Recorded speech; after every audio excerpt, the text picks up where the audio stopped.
can look at the past 70 years historically, and we can draw one conclusion, that over a long enough period of time, real estate always pays off. It's never not. With every recession, depression that we've ever had, it's never not paid off. It is always climbing the ladder. So yes, today at a higher rate is a better time to buy.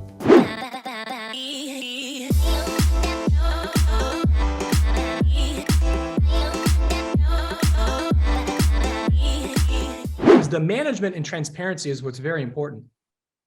So once you submit a referral, you're going to have your own Home Advantage account, and it's going to tell you where everything sits. So if you have 10 referrals that you've sent into the network, it's going to give you all 10 referrals. It's going to tell you every milestone that that client is sitting in, whether they're touring homes, whether they're in escrow. And you now can manage through the Home Advantage application as far as what your pipeline looks like for the referrals that you've sent. And so it's pretty sophisticated, and it's all click of a button, guys. Hey, well, good morning. I'm here with Brian Stevens to go over a couple of hot topics in the industry right now. So we're going to start off with the hottest topic, short-term rate forecast. Where do you think we're trending to be this summer? Well, Michelle, I would say they're either going to go up or down.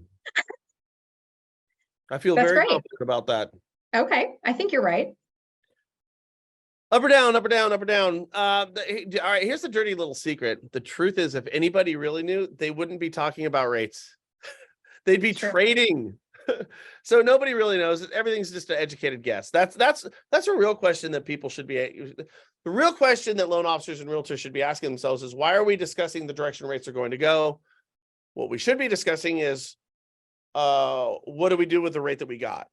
I think that's a much more pertinent and relevant, and frankly, I think it's a much more helpful question. The truth is, rates are going to go up or down. That's what's going to happen. Nobody knows. And even the greatest of prognosticators out there who like to call their own shots. I called that. It's easy to call the weather when it's raining outside. It just is. And you can look at long-term forecasts. And if you look at any of the big ones out there, the Mortgage Bankers Association, Barry, of course, being another one of them, or anyone from Case-Shiller, from anyone from Moody's, Mark Zandi, like all of these guys who really kind of know what they're talking about. All indications are that rates are going to go down by the end of the summer, that we're going to see something that should, be in the fives, possibly the fours, high fours, low fives. But, if we were to go back 6 months, everybody said we were going to start going that direction right now. Yet where are we at? I know. We're not there at all. This is the truth. You want to know the truth? When people were talking about where we are now, nobody said that we were going to be where we're at right now. Everybody said rates were going to be tapering down. I even heard one person say that we'll never see rates in the sixes again. A very famous rate prognosticator. Yet here we are. So the thing is that I think, Michelle, in the past, what we've had is relatively reliable indicators that we could look at. And we could say, okay, this is a very reasonable, reliable indicator in terms of what the Fed is going to do, in terms of what, consumer predictability, how predictable we are not going to be. And for example, a loan is known historically to perform between, 6 to 8 years. We know this. We can mathematically prove over the past 70 years that a loan is going to perform for 6 to 8 years. We know that. Yet that's not the case anymore. Now loans are performing upwards of 14 years. Well, how do we buck the trend of 70 years of historical averages? It's because we don't have the predictable indicators as we've had in years past. We can't predict what people's behavior are going to do. And this is in large part because of all the government interference that we have, which would otherwise be a hands-off economy. So now that we have more government interference and we don't know when or where that's going to come from, and frankly, they don't even know what the unintended consequences of these actions are going to be. The predictable indicators of years past are years gone. They've gone by. We need not look any further than the fact that the Fed just over the past 4 years put $7 trillion of counterfeit money. That's what it is. It's counterfeit money into the economy. They made money where it didn't exist before. Last I checked, that's counterfeiting. And it's diluting all the money. It's created the inflationary problems that we have right now. And then everybody's got disposable money. Nobody needs to work. And all of a sudden, these predictable indicators have gone by the wayside. Right now, what it kind of looks like is, again, we just saw this last week that, we saw our unemployment numbers look fantastic. Consumers are out there buying stuff still in droves, money that we don't have. And this is what should concern people. We are buying stuff at a record pace right now, all the while we have more credit card debt than we've ever had in the history of this country. So we are charging our way into a productive, lucrative economy right now, and that has long-term demonstrative effects. I told you last Friday, I said I think that we're going to potentially take a little off the table, or take back what they took in terms of rates last week. But the summer, just depending on what the weather does, I would have to say I'm going to still stick with the long-term prognosticators and say that rates are probably going to come off their historic highs right now. And I'm basing that on the simple fact that we are at a precipice right now. We've kind of hit one of these apexes, and what flows ebbs and what ebbs flows. Right. And then, so the biggest thing right now, I think, in what, in the industry is just be ready. For the buyers, I think a lot of people are just really waiting to hear something on the radio, something on, social media, news, saying that rates are in that 4 to 5% bucket. And then that's when everyone is going to be out there. The open houses are going to get even busier. The, listings, the appointments are going to be, everybody's there and wanting to get in and go over asking again and waive contingencies and do all this. And then, would it have been better to just maybe find a house now when it's not as crazy, take that higher rate, refinance later? So that's kind of the tricky part. I feel like there are a lot of people who are really just waiting to hear that magic number. And then it'll just be harder to find something at that time. Yeah, I mean, I heard one of my good friends, Shannon Hoff, she goes, I tell people you're in your home for life, you're not in your loan for life. The loan that you're in right now, you're not going to be there in a few years. And depending on what lender, the interesting thing between lenders right now is there's a full percentage point disparity on the same type of conforming meat and potato agency loans. Some people are selling 8s and some people are selling 7s type of thing, or thereabouts. It's just it's the spread of a percent. So, I mean, somebody could find themselves in a house right now and rates could dip down by 0.5%, and all of a sudden it makes sense to refinance. That's why I always encourage loan officers and realtors to start getting a little bit more creative and with some of the financing options that they have. With the I know that Oak Tree offers a 40-year interest only loan with a 10-year IO period on it that just recast to a 30-year fixed rate mortgage, right? A 30-year fixed rate mortgage with no prepayment penalty on it. You're not going to be in that loan for 10 years. Don't pay the rate. Look at your 3s, your 5s, your 7s, your 10s.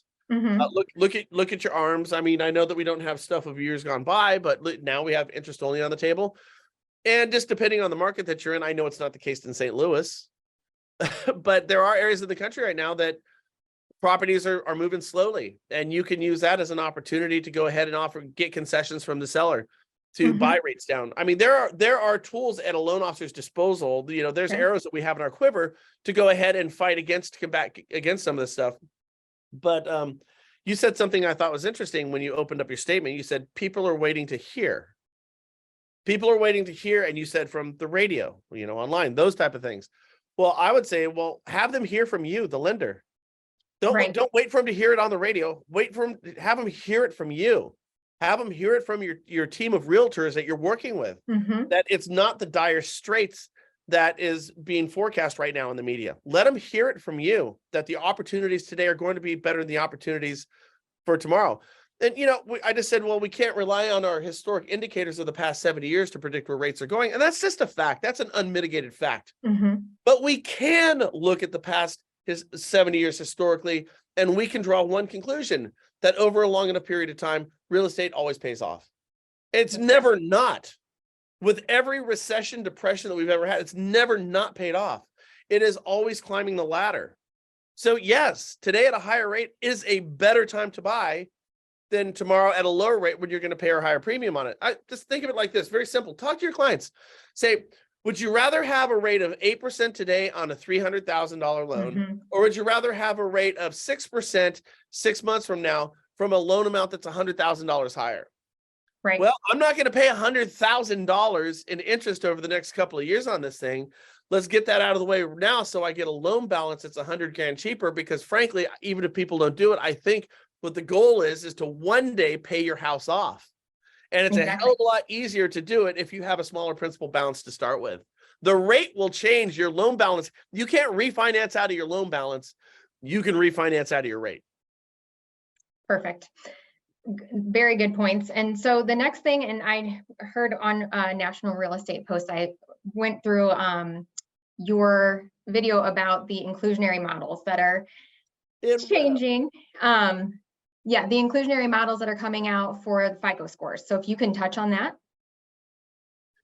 What they're doing is they're just here's what they're really doing is they're just basically giving people with crappier credit more access to money. That's all they're doing. That's literally all they're doing. So in years past, what we did was, like during the subprime years, we would say, hey, we'll lend down to a 600. We'll lend down to a 580. We'll lend down to a 520. They did that stuff. We'll lend down to a 500 credit score. Mm-hmm.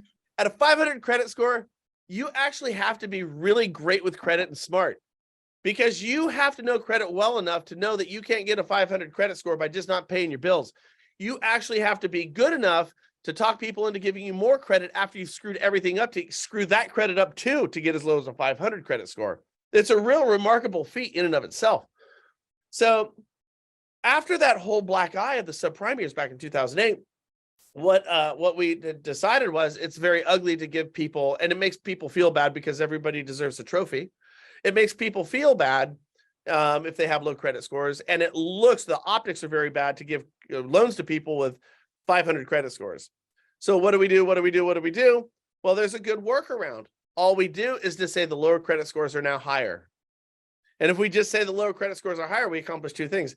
Now I don't feel as bad about having bad credit, because now my credit score is higher. So I get higher credit scores without doing anything but screwing all my credit up.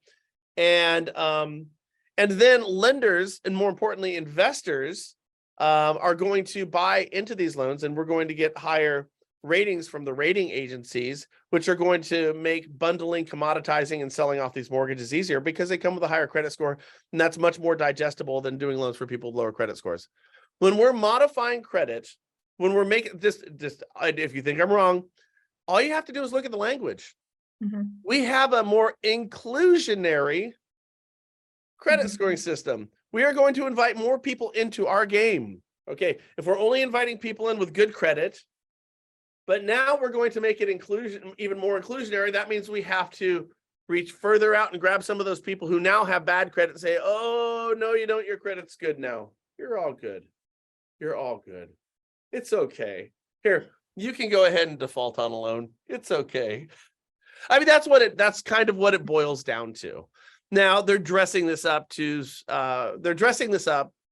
as being something other than that. Our credit scoring models are historically not accurate. The thing is that they culturally, they don't necessarily take different cultures into consideration. And I don't know if you know this, but like FHA has done this for years.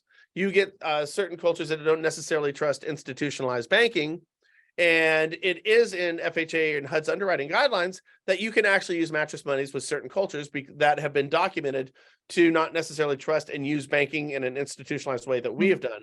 So we've had these in place. I mean, there's a certain amount of logic to it, but there just does become a point when you're either paying your bills or not paying your bills. It's really that simple. If I loan you $100 and you agree to give me $110 back, and you don't do that, then you defaulted on that loan. And it doesn't matter who you are, you defaulted on the arrangement that we both understood. And, so that's kind of where we're at right now with it. And it'll be interesting because we have a history of kind of like a revolving kind of circle of life type of approach towards trying to be more inclusionary with credit. And by the way, just very clearly, we need to be more inclusionary. We do. It is the mission statement of HUD to serve underserved communities. It is the whole idea of putting together the government-sponsored agencies, Fannie Mae and Freddie Mac, is to bring affordable housing opportunities to more Americans. We have a charter and we have a societal obligation to do this. I agree with it 100%. 100% agree we need to be more inclusionary. However, let's just call it for what it is, and let's not dress it up to, let's not put lipstick on a pig type of thing. Let's just call this for what it is. We're giving people who are a higher risk access to credit. And when that happens, this should come as no surprise to anybody. What we'll see is our default rates are going to increase. And if you'll give me one moment here, I don't think that's a bad thing. And well, hold on a second, Brian. You're poking fun at this, and you're saying how ridiculous it is. It is that they're not being honest about it. But it's not necessarily a bad thing that what we're doing, because when you look at your GSEs, Fannie and Freddie, and even Ginnie, and even when we look at our non-QM loans, the average credit score, the median and average credit score of every loan being written in this country right now is far above 720. All of them. It's ridiculous. And the thing is that there are a lot of able-bodied, ready, willing, and able-bodied folks who do have 680 credit scores, who do sometimes have 660 credit scores, for reasons that are outside of their control, who should be able to buy a house. You could have somebody who doesn't use much credit, only has one card. Maybe it only has a couple $1,000 limit. And maybe they go buy something temporarily for $1,400 on it, and their 780 credit score just went down to 640. Well, hold on. Because somebody's not using somebody else's money doesn't mean they're irresponsible with it. Frankly, I find it very responsible. So I think we do have an obligation to lend to more folks, and all this great credit that we're lending to, we have a abnormally and disproportionately low number of foreclosures in this country, historically lower than they've ever been. In order to be a healthy housing market, if you think about it, we have to have a certain level of foreclosures.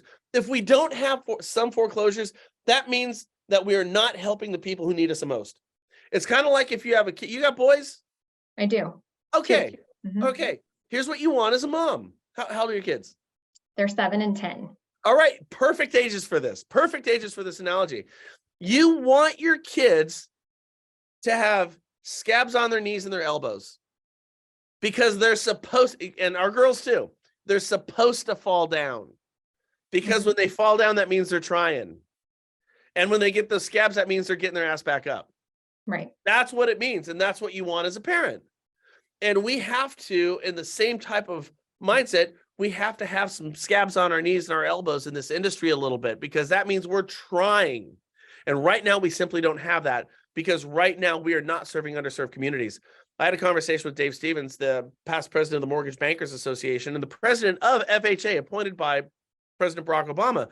And I told him, I said, Dave, amongst African Americans, we have lower home ownership rates today than we did in the 1960s, when you could put in the deed of trust that you couldn't sell or rent your house to a Black person. They had higher home ownership rates in the 60s than we have right now. We have spent trillions, not billions, but trillions of dollars. $1 billion is 1 billion seconds is 28 years. 1 trillion seconds is 28,000 years. That's the difference between $1 billion and $1 trillion. We haven't spent billions. We've spent trillions of dollars to fix these problems, these national problems that we've had, these black eyes that we've had. We're worse off today than we were 70, 80 years ago. So have we actually done anything to kind of move the line? And the answer is no. And right now, without skinning our knees and serving underserved communities and having a higher level of foreclosures and lending to people with lower credit, we're not fulfilling our charter as a nation, as an industry, and actually even me and you as individual loan officers and realtors. Yeah, totally. I definitely agree with all of that. So the next topic, not as interesting probably, but Oh, totally. Oh, come on. let's talk about, so there was 2 recent changes in 2 different states. First, if we can talk about California and State Farm's new guidelines that they came out with not offering homeowners insurance, new policies in the state of California. Yeah, California is insane. That's it. Everyone's leaving here, because everybody's insane here. The state has we've lost our bearings. It's crazy. Yeah, Jake says, and Otto, yeah, it's nuts. It's absolutely totally insane here. Everything's nuts. I live outside of San Francisco. San Francisco has become unrecognizable. I mean, that's a city that I ran around in when I was a kid. Unrecognizable. We have policies that are insane. We have the highest taxes in the country. We're the 4th largest economy in the world. We have a larger economy than France and England, Great Britain. And that means we collect more taxes than anybody. We have the entertainment industry. We have the software industry. We have the tech industry, Lockheed Martin, Skunk Works. That's all California. That's all the high desert down there in Death Valley. We have all of the military contracts.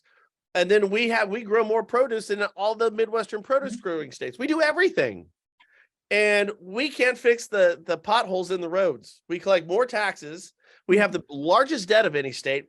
We are so remarkably, unbelievably dysfunctional. We can't get out of our own way to make a good decision right now. We are like that kid who's got we're like a kid who got mom's checkbook and she didn't realize she gave it to the kid. And what's the kid going to buy?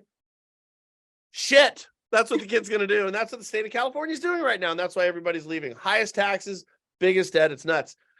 So yeah. So our state burns down every year now. So I've actually 4 or 5 years ago, we got evacuated. I had 5 families sleeping down in my office with all their kids and animals. Wow. You couldn't see out the front door. It happens every year now. We don't call it summer. We call it fire season now. Oh my goodness. It's nuts. And because we have high cost areas out here, they're burning down. Here's the thing. They're burning down multi-million-dollar homes like Napa, which is 10 miles that way from me, the wine country. Half of it burned down. All the castles, all the big houses, all the vineyards, they all burned down. It was burned to the ground. Now, rebuilding a vineyard or a multi-million-dollar, billion-dollar house, that's more expensive than building your tract homes. And this is what's burning down. Here's the thing. Rich people live up in the mountains and rich people live on the coasts.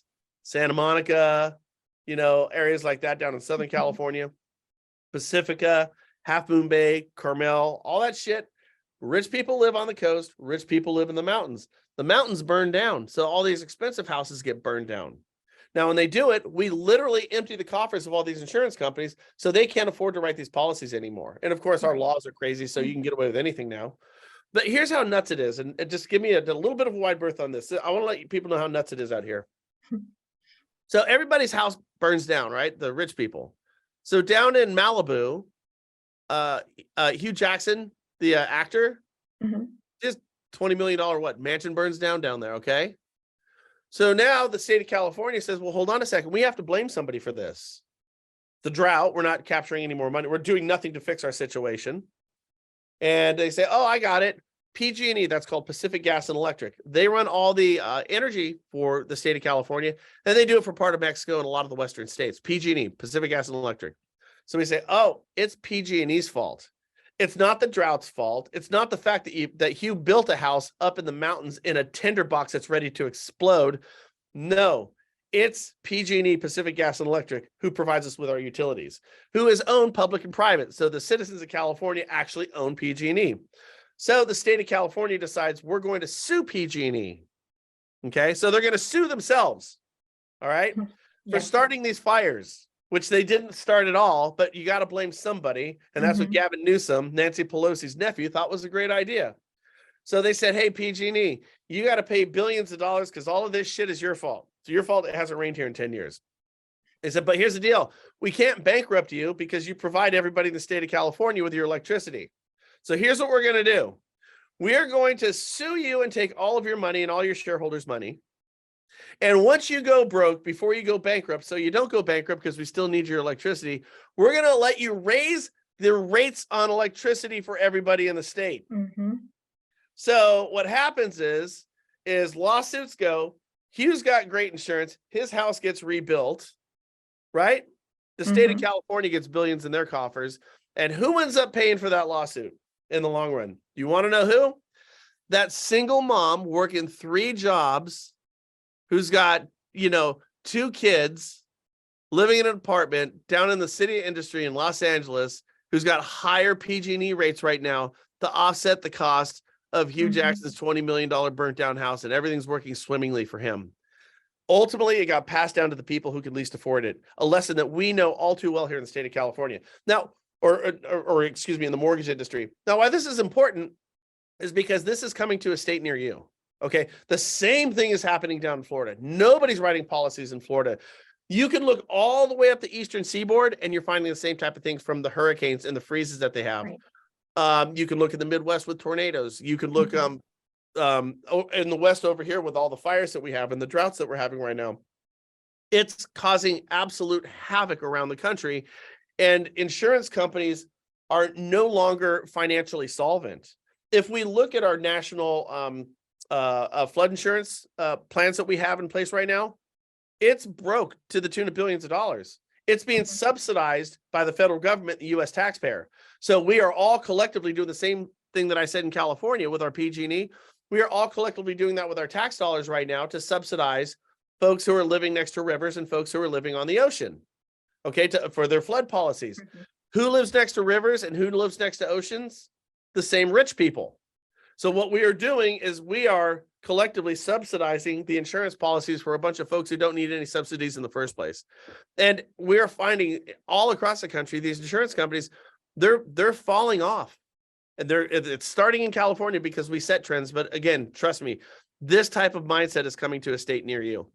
What we can do is and I put 12 notes out of things that you can do to ensure that you're getting the best policy. You certainly need to shop it. If you're in a high risk area, there's certain things that you can do to protect your property. That's living in hurricane areas, living in tornado areas, living in, fire prone areas. There's certain things that we can do to mitigate some of these risks, but that has to be taken into consideration when you're buying a house. You need to look at what type of policy you're going to need to get on that, because it could change tomorrow. And frankly, you might find yourself purchasing a house today that you won't be able to sell tomorrow because you won't be able to get replacement insurance on that property. Right. Very, very important stuff for realtors to be looking at right now. Yeah, that's a good point too with resale. Okay, well, the last thing I have is just the Florida changes. So now we know insurance is hard to get there too. And I imagine with hurricanes, it's definitely increased. But the change that I saw was that they're restricting foreign ownership in the state of Florida now. So if it can explain that as well. Yeah. Disney World is our Disney World, not your Disney World. It's our Disney World. Right now, I understand that we're going to be building a wall right in the middle of the Pacific and the Atlantic Oceans. I think that's a good idea. Build a wall. No submarines, no boats can get through the wall of the Pacific. Now, here's the thing. All right, you seem like a nice person, Michelle. But if you don't like me, I don't like you. That's, you know what I mean? It's just like, listen, if you don't, I don't get whoever you are. If you don't like me, well, screw you. I don't like you either. It's kind of tit for tat, right? Mm-hmm. If I can't go ahead and buy more than 2 acres in China, in North Korea, in Iran, in Venezuela, if I can't do that as an American citizen, go down there and buy your land, then you can't buy my land. What? No, hold on a second. Absolutely not. Why is that fair? And then the other part of it is then why are foreign governments coming over and buying land in the United States? More importantly, where are they buying this land? Mm-hmm. Outside of what Air Force bases are Russians purchasing acres and acres of land? China is buying acres and acres of land. And, and if you look at, like I said, the one example that I gave was uranium-1. So uranium, which is enriched to make nuclear weapons, Russia owns 20% of the uranium mines in the United States. How in the hell did that ever? Who said that was a good idea? Mm-hmm. Now, I'm not letting them take over. I'm not letting them take over Disney World. That's my Disney World. You are not allowed to take over Disney World. So Florida just came out there and said, well, hang tight a second. We're going to limit, with all joking aside, we're going to limit foreign investments in the state of Florida right now. Because listen, right now with you look at commercial real estate all across the world, it's bad. When you look at residential commercial construction, I believe it's Evergreen, with the largest the construction company in the world over in China. I mean, they've lost like $6 trillion in international investments in China. They literally stopped building all of Manhattan at once. Imagine building all of Manhattan in one fell swoop and then building half of it and saying, "Nope, I don't have enough money to finish the rest of this stuff." So foreign investors are looking at places where they can park their money. And investors in China are not looking at investing in real estate in China anymore. So they're looking at parking their money in different spots. The U.S. housing market, U.S. real estate in general, both commercial and residential, even though some problems with commercial, is seen to be relatively stable compared to the rest of the world. So a lot of foreign countries and a lot of foreign investors want to come to the United States and purchase land over here. It makes sense. What that does, though, is it makes it much more difficult and much more expensive for Americans to go ahead and purchase, or nationalized or naturalized citizens to buy real estate in our country when you're going up against foreign investors and oftentimes foreign countries.